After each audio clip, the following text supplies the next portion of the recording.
So girls, we are starting with the next topic from your book, that is eigenvalues and eigenvectors. So उससे पहले कुछ definitions आपको पता होनी चाहिए.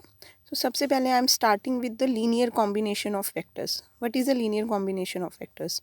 A vector v is said to be a linear combination of the vectors v1, v2 and so on up to vt if v can be written as p1 v1 plus p2 v2 plus and so on plus pt vt. So this is the definition of linear combination where v1 v2 vt तो vectors थे ही और ये जो p1 p2 and so on pt हैं they are scalars. So पहले फटाफट से इसका एक example देख लेते हैं हम. So see here first example.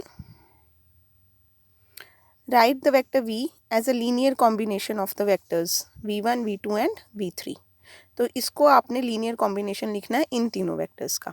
So according to the definition of linear combination v is equal to alpha one V one plus alpha two V two plus alpha three V three where V one V two V three तो vectors given थे. So ये alpha one alpha two alpha three क्या है? Scalars.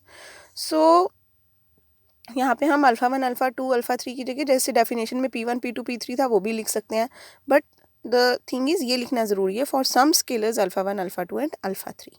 सो इस question में आपको अब ये अल्फा वन अल्फा टू और अल्फा थ्री की वैल्यूज़ फाइंड करनी है. तो v की वैल्यू हमें गिवन है 3 to 1 यहाँ पे पुट कर दी. सिमिलरली v1 v2 v3 हमें जो क्वेश्चंस में गिवन थे उनकी वैल्यूज़ हमने सब्सटीट्यूट कर दी. अब जब आप किसी एक वेक्टर को किसी स्केलर से मल्टीप्लाई करते हो तो वो स्केलर सारे एलिमेंट्स के साथ मल्टीप्लाई हो जाता है. तो ये आ गया 2 alpha one minus alpha one 0. ऐसे ही अल्फा टू इसके साथ मल्टीप्लाई हो जाएगा और ऐसे ही अल्फा थ्री हो जाएगा. अब इनको ऐड करेंगे तो फर्स्ट एलिमेंट्स सारे आपस में ऐड होंगे, सिमिलरली सेकेंड एलिमेंट्स ऐड होंगे and similarly third. Now by equality of vectors first element will be equal to the first element 3. Similarly यहाँ पे जो सेकेंड एलिमेंट है ये वाला it will be equal to the second element 2 and the third element alpha two minus alpha three will be equal to 1. So आपके पास ये तीन इक्वेशंस आ गई अल्फा वन अल्फा टू और अल्फा थ्री. अभी इक्वेशंस आपको सॉल्व करनी आती हैं. सो आप सॉल्व कर लेना इनको. ये देखो इन्होंने यहाँ पे सॉल्व करके दिखाई है.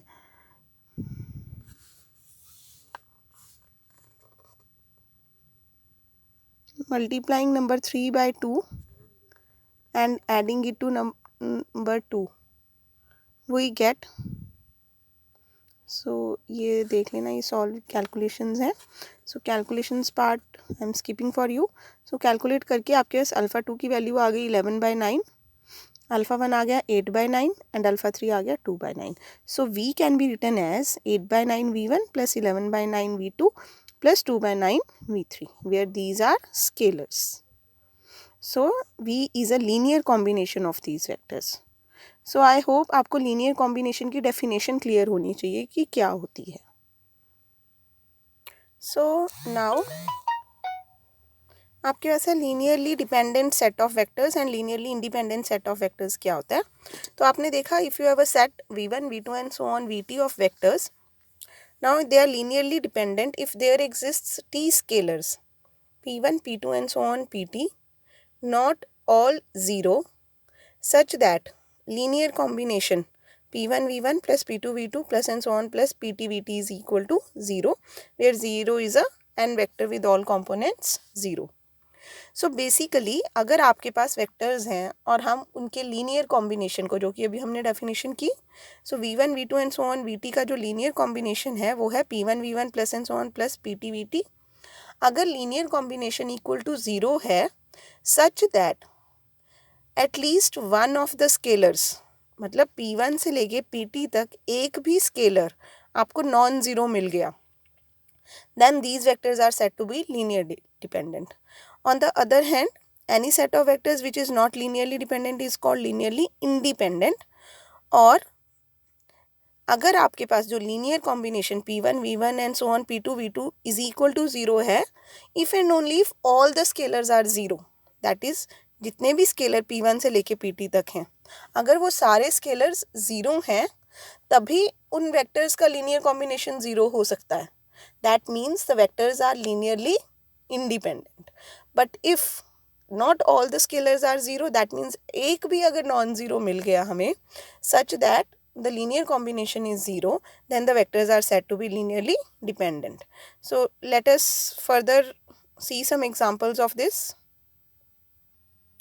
So देखो fourth example, they are saying is the system of vectors, आपको vectors दिए हुए -1 1 2 2 -3 1 एंड 10 -1 0 आर लीनियरली डिपेंडेंट. तो आपने चेक करना है कि लीनियरली डिपेंडेंट है या नहीं. तो इन वेक्टर्स को नाम दे दिया v1 v2 v3 एंड इनका हम लीनियर कॉम्बिनेशन लेके चलते हैं k1 v1 plus k2 v2 plus k3 v3 equal to 0. So I am repeating. अब हम क्या करेंगे, लीनियर कॉम्बिनेशन को 0 करने के बाद v1 v2 v3 तो वेक्टर्स हैं, k1 k2 k3 are the scalars. अगर हमारे पास k1 k2 और k3 तीनों की वैल्यू इक्वल टू 0 आ गई, that means these vectors are linearly independent.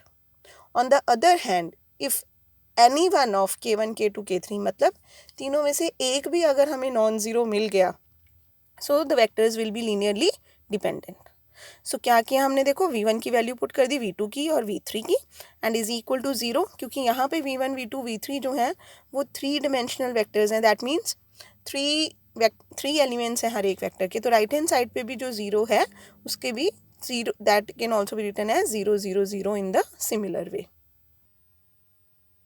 सो ये देखो यहाँ पे वही आप k1 को पहले पूरे वेक्टर से मल्टीप्लाई कर दोगे अंदर, k2 को कर दोगे, k3 को कर दोगे, तो फर्स्ट एलिमेंट क्या बन जाएगा इसका, -k1 plus 2k2 plus 10k3 and it will be equal to 0. Similarly second element बन जाएगा k1 -3k2 minus k3 equal to 0 and third will be 2k1 plus k2 is equal to 0. So उसके बाद ये तीन equations मिल गई हमें.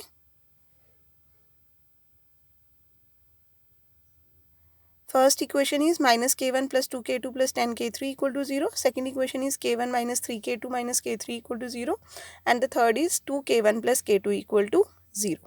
सो from number 3 k2 is equal to -2k1. Number 2 में जब हमने पुट किया k2 इक्वल टू -2k1 तो k3 की वैल्यू आ गई 7k1. k2 और k3 की ये दोनों वैल्यूज़ नंबर 1 में पुट करेंगे तो उससे k1 इक्वल टू 0 मिल गया. अब अगर k1 0 है तो k2 इक्वल टू -2k1 भी 0 हो जाएगा and k3 equal to 7k1 भी 0 हो जाएगा. That means all the three scalars are 0. So if all the three scalars are 0, so that means the given vectors are linearly dependent. So given set of vectors is linearly independent. अगर आपको k1 k2 k3 में से कोई भी एक non zero मिल जाता तो हम बोलते हैं given set of vectors is linearly dependent. So एक और तरीका होता है लीनियरली इंडिपेंडेंट और डिपेंडेंट फाइंड करने का. Now see this example number 6. They are saying examine the linear independence or dependence of the rows of the matrix. तो ये A जो आपको मैट्रिक्स दी हुई है तो एक्चुअली इसकी जो रोज हैं दे आर वेक्टर्स. सो 3 2 4 एक वेक्टर हो गया, 1 0 2 दूसरा वेक्टर हो गया एंड 1 -1 -1 तीसरा वेक्टर हो गया. तो आपने ये शो करना है कि क्या ये वेक्टर्स लीनियरली इंडिपेंडेंट हैं या लीनियरली डिपेंडेंट हैं. तो आपको जब वेक्टर्स अलग अलग दिए हुए थे तो आप उनको रोज में लिख के ऐसे एक मैट्रिक्स बना सकते हो. अब now this is matrix A. अब आपने करना क्या है, इसका रैंक फाइंड करना है. सो रैंक फाइंड करने के लिए दो तरीके कल हमने इससे प्रीवियस वीडियो में हमने डिस्कस किए हैं. सो एक तो सबसे पहले उसने डिटर्मिनेंट फाइंड कर लिया क्योंकि इसमें डिटर्मिनेंट ही नॉन ज़ीरो आ गया. So therefore A is a non singular matrix, तो इसका rank will be equal to 3. तो अब ये होता है सेकेंड मेथड कि अगर आपके पास rank of the matrix is equal to order of matrix आ जाए, then the vectors are said to be linearly independent. So if A is a non-singular matrix, then the rows of the matrix are linearly independent. On the other hand, if A is a non-singular, if A is a singular matrix, A determinant 0 आ जाए और rank of the matrix is less than the order of the matrix. जैसे order of the matrix तो 3/3 है, लेकिन आपके पास जो rank आया वो 2 आ गया या 1 आ गया. In that case, the vectors will be linearly dependent. So this is the second method to check the linear dependence or independence of the vectors. So although आपको इस टॉपिक में से क्वेश्चन नहीं आता पेपर में, बट आपको इसकी definition पता होनी चाहिए लीनियर डिपेंडेंस इंडिपेंडेंस की. सो ये हमारा नेक्स्ट चैप्टर में यूज़ होगा. So now I am starting with the next topic that is eigen values and eigen vectors वो क्या होता है, let us see. So what are eigen values and eigen vectors of a matrix.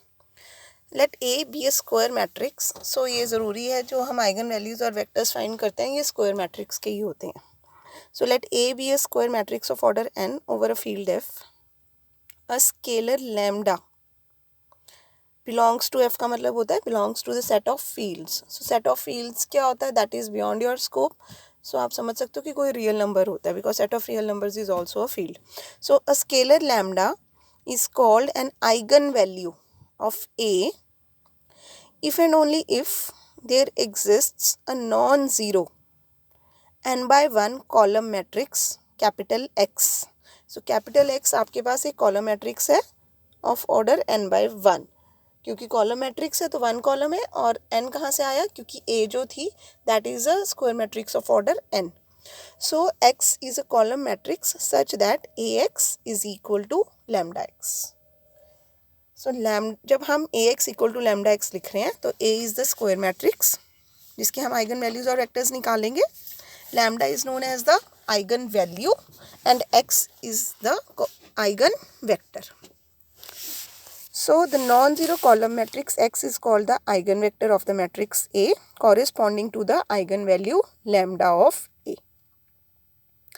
Note, eigenvalues are also known as proper values, characteristic values, latent roots और spectral values. तो ये सब किसके नाम है, lambda के.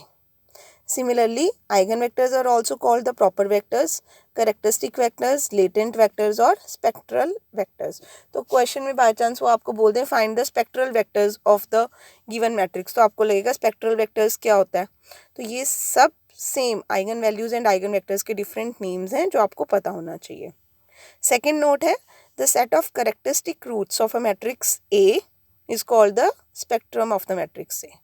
सो करेक्टरिस्टिक रूट किसको बोला था, लैम्डा को ही करेक्टरिस्टिक रूट भी बोलते हैं. तो सेट ऑफ करेक्टरिस्टिक रूट्स, क्योंकि आप देखोगे कि एक मैट्रिक्स के लिए अगर ए एक 3x3 ऑर्डर की मैट्रिक्स है तो उसकी 1 आइगन वैल्यू हो सकती है, 2 हो सकती हैं और 3 भी हो सकती हैं. So set of those 3 eigen values is known as the spectrum of the matrix A. Now next जो आपको बताना चाहिए वो है characteristic equation of a matrix क्या होती है. सो ए माइनस लैम्डा आई. ए एक मैट्रिक्स है, लैम्डा करेक्टरिस्टिक वैल्यू है जो हमें फाइंड करनी है and I is the identity matrix. तो ए अगर 2x2 ऑर्डर की मैट्रिक्स है so this is identity matrix of order 2. A अगर 3x3 ऑर्डर की मैट्रिक्स है this is an identity matrix of order 3. So A minus lambda I का जब हम डिटर्मिनेंट निकाल के इक्वल टू 0 करते हैं that is known as the characteristic equation of a matrix. और जब हम ए माइनस लैम्डा आई का डिटर्मिनेंट इक्वल टू 0 करते हैं तो एक्चुअली हमें एक पॉलिनोमियल मिल जाता है in lambda. So the determinant is an algebraic polynomial in lambda of degree n. अगर ए 3x3 ऑर्डर की मैट्रिक्स है तो you will get a polynomial of order 3. 2x2 order की मैट्रिक्स है तो polynomial of order 2 and so on. And so this is also known as the characteristic polynomial of A. And the equation a minus lambda I determinant equal to 0 is called the characteristic equation of A. So इसकी जो roots आती हैं lambda that gives you the characteristic value और eigen value and उन eigen values के corresponding फिर हम जब eigen vectors find करते हैं capital X, so they are known as the eigen vectors or characteristic vectors of the matrix. So let us see some examples, तो उससे आपको थोड़ा clarity हो जाएगी. तो देखो find the characteristic equation and eigen values of the matrix capital A जो आपको मैट्रिक्स गिवन है. तो करेक्टरिस्टिक इक्वेशन हमने अभी देखा क्या होता है, ए माइनस लैम्डा आई का डिटर्मिनेंट इज इक्वल टू 0. तो ए आपको मैट्रिक्स गिवन है, क्योंकि ए 3x3 ऑर्डर की मैट्रिक्स है तो हम जो आइडेंटिटी मैट्रिक्स लेंगे that will also be of order 3x3. So A minus lambda I क्या आ गया आपके पास, आई को लैम्डा से मल्टीप्लाई किया लैम्डा आई आ गया और फिर ए और लैम्डा आई वाली दोनों मैट्रिसेस को सब्ट्रैक्ट करेंगे. So you have gotten A minus lambda I is equal to this. So A minus lambda I determinant जो हमने फाइंड किया था, ए माइनस लैम्डा आई पीछे मैट्रिक्स फाइंड की थी ना हमने. सो अब हम क्या करेंगे, उसका डिटर्मिनेंट फाइंड कर रहे हैं. So therefore a minus lambda I का डिटर्मिनेंट इज इक्वल टू, जहाँ पे मैट्रिक्स का साइन था वहाँ पे अब आ गया determinant. So remember this is very important. I am just repeating this for you कि ये देखो यहाँ पे जो a माइनस लैम्डा आई लिखा है, simple a minus lambda I is equal to, तो ये मैट्रिक्स का साइन है. सो आप स्टूडेंट्स जो है डिटर्मिनेंट, कहाँ पे डिटर्मिनेंट का सिंबल आना है और कहाँ पे मैट्रिक्स का सिंबल आना है, this is very important. So a minus lambda I is a matrix. तो आपके पास मैट्रिक्स आई है, मैट्रिक्स की ही ब्रैकेट लगी है उन्होंने.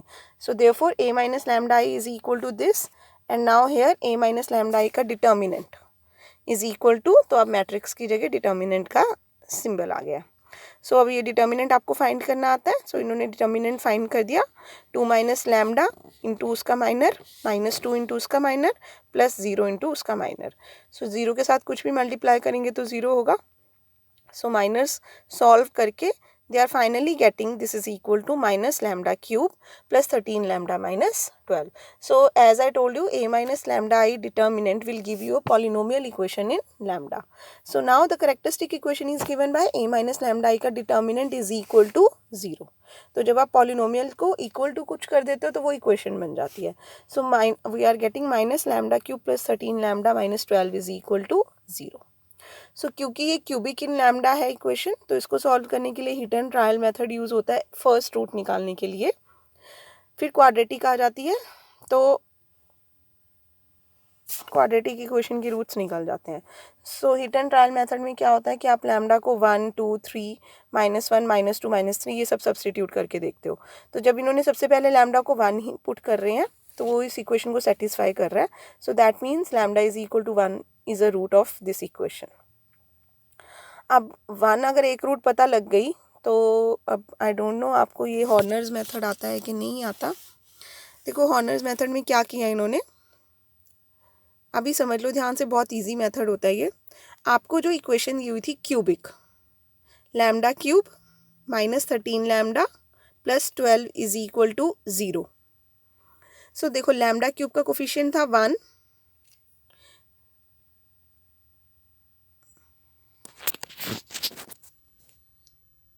देखो यहाँ पे लैम्डा क्यूब का कोफिशिएंट है 1, उसके बाद लैम्डा स्क्वायर वाली टर्म नहीं है, तो लैम्डा स्क्वायर का कोफिशिएंट है 0, ये लैम्डा क्यूब का 1, देन लैम्डा को कोफिशिएंट -3 एंड कांस्टेंट टर्म फिर 0. तो ये जो कोफिशिएंट्स थे ये यहाँ लिख लेने हैं, और अगर कोई टर्म मिसिंग है तो वहाँ 0. तो जैसे कि इसमें लैम्डा स्क्वायर मिसिंग है तो वहाँ 0. सो बहुत ईजी होता है हॉर्नर्स मेथड. क्योंकि 1 इसकी एक रूट आ गई तो यहाँ लिखते हैं हम 1.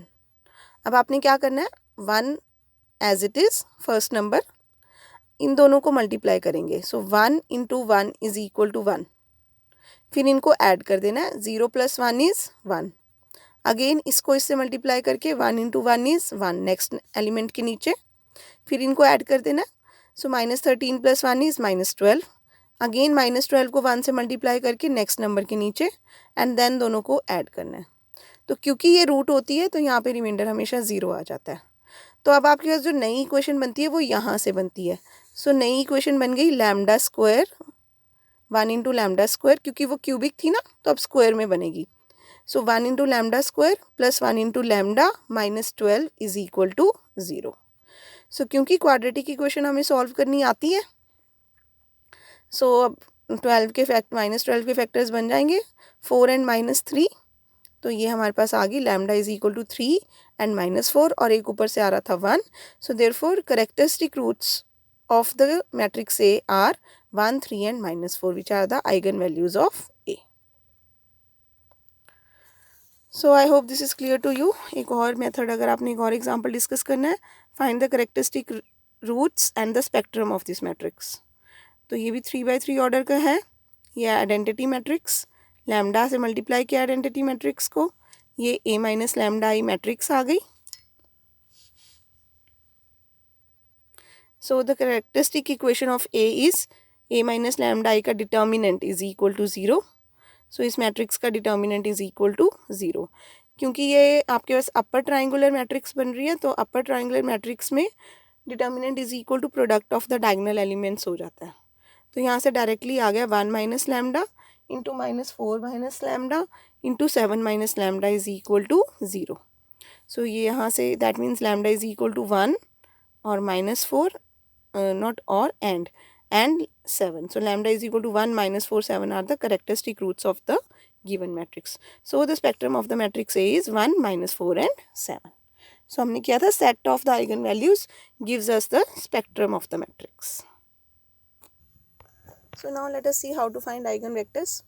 Find the eigenvalue and corresponding eigenvectors of the matrix. तो ये 2 by 2 ऑर्डर की मैट्रिक्स से स्टार्ट किया इन्होंने 1 2 2 4. So let A is equal to एक मैट्रिक्स है, क्योंकि ये 2 by 2 ऑर्डर की है तो आइडेंटिटी भी हम 2 by 2 ऑर्डर की लेंगे 1 0 0 1. देन लैम्डा आई आ जाएगा आपका, लैम्डा से मल्टीप्लाई करके A minus lambda is also a matrix. Therefore characteristic equation of the matrix A is given by A minus lambda I का determinant is equal to 0. So matrix की जगह determinant is equal to 0.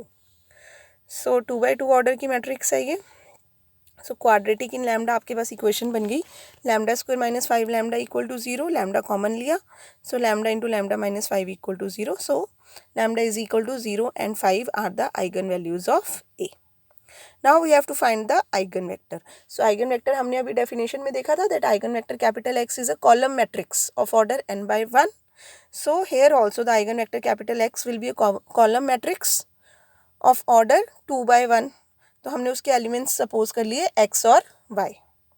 So the eigen vector capital x corresponding to the eigen value lambda is equal to 0 is given by ax is equal to lambda x.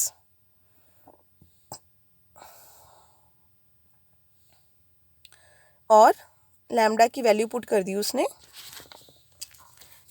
यहाँ से थोड़ा सा clear करती हूँ मैं आपको.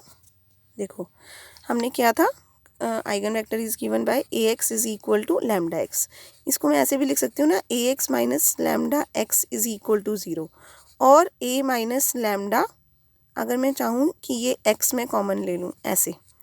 सो क्योंकि लैम्डा स्केलर है और आप एक मैट्रिक्स में से स्केलर को मल्टीप्लाई नहीं कर सकते, तो यहाँ पे हम आइडेंटिटी लिखते हैं, क्योंकि identity into x will B x only.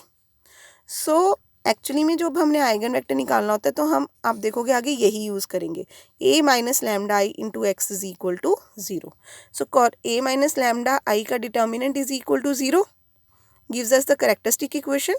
And a minus lambda I जो कि एक मैट्रिक्स है, उसके साथ जब हम x को मल्टीप्लाई करेंगे तो is equal to 0 will give you the eigen vector.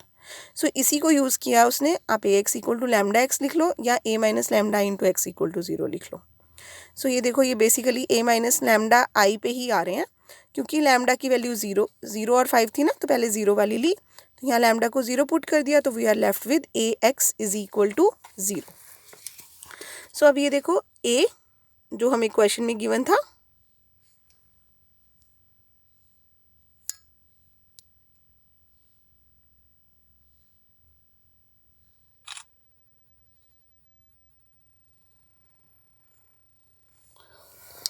और x कैपिटल x हमने x और y लिया था, is equal to 0. That means column matrix 0 0. So multiplication हमें आती है. अच्छा ठीक है, हमने क्या करना है, इसमें मल्टीप्लाई नहीं करना, क्योंकि अभी हमने लीनियर डिपेंडेंस और इंडिपेंडेंस वाला भी पढ़ा है कॉन्सेप्ट. तो आगे जाके आप देखोगे कि ये कॉन्सेप्ट यूज़ होता है हमारे पास. तो हमने क्या करना है, यहाँ पे जो मैट्रिक्स हमारी ए है उसको रो रिड्यूस्ड इक्लन फॉर्म में चेंज करना है.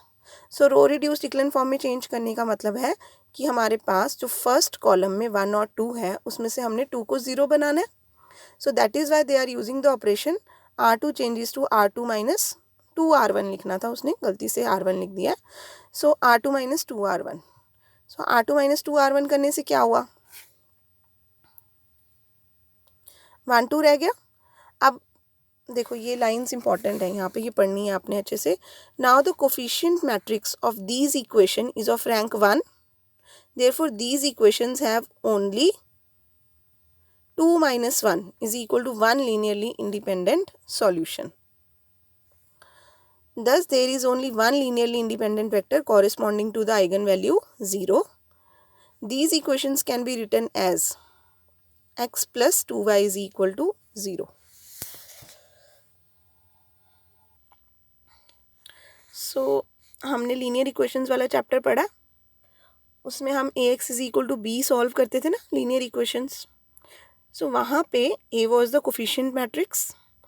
अगर इस कोफिशिएंट मैट्रिक्स का ऑर्डर है n और अब आपको रैंक भी निकालना आता है, तो आप रो रिड्यूस्ड इक्लन फॉर्म से अगर इसका रैंक निकाल लो और रैंक आ जाए r, then number of linearly independent solutions of this equation will be n minus r. So that is why देखो अब ये मैंने इसको रो रिड्यूस्ड इक्लन फॉर्म में किया तो इसका रैंक आ गया 1 और and this is a matrix of order 2 by 2. So now the coefficient matrix of these equations is of rank 1. Therefore these equations have only 2 minus 1. That is one linearly independent solution. So ये result आप याद रखोगे, ये आगे use होगा. So they are saying कि इस equation का एक ही लीनियरली इंडिपेंडेंट सॉल्यूशन आएगा. अब वो कैसे आता है देखो, अब मैं इन दोनों मैट्रिसेस को मल्टीप्लाई कर रही हूँ तो 1 into X plus 2 into Y will be equal to 0. तो एक ही इक्वेशन मिली लेकिन वेरिएबल्स कितने हैं 2. तो यहाँ से मैंने ले लिया x is equal to minus 2y. अब इसका मतलब एक्चुअली क्या होता है कि जब आपने लीनियर इक्वेशंस वाला चैप्टर किया था, solution of linear equations, so उसमें इनफाइनाइटली मैनी सॉल्यूशंस आते थे आपके पास. सो लीनियरली इंडिपेंडेंट सॉल्यूशंस अगर आपके पास कम होते हैं than the number of variables, जैसे कि यहाँ पे 2 वेरिएबल्स हैं x और y and linearly independent solutions आ रहे हैं 1. So that means you will be getting infinitely many solutions. So क्योंकि हमने लीनियर इक्वेशंस वाला चैप्टर रैंक के टर्म्स में डिस्कस नहीं किया, so you may find difficulty here.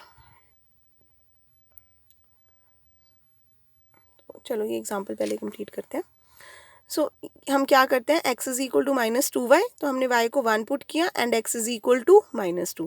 तो ये जो कैपिटल x जिसको हमने x और y लिया था वहाँ पे x की वैल्यू आ गई माइनस 2 और y आ गया 1 and this is an eigen vector of a corresponding to the eigen value 0. So remember यहाँ पे y को 1 पुट किया है.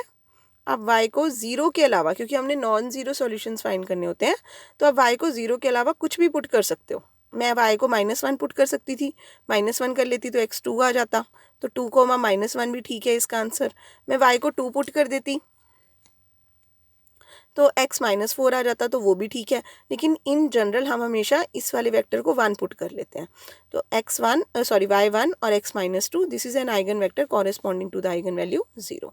So similarly now we have to find eigen vector corresponding to the eigen value lambda is equal to 5. तो वही a minus lambda into x equal to 0. अब lambda की value है 5.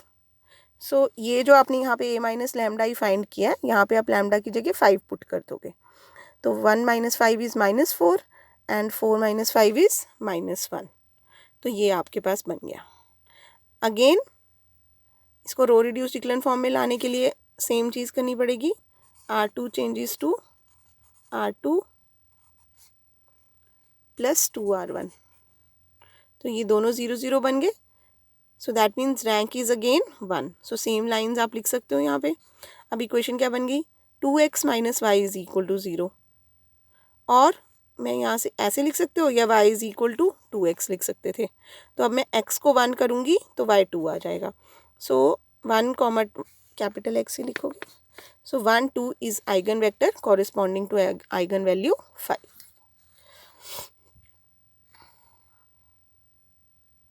So we'll discuss more examples in the next video.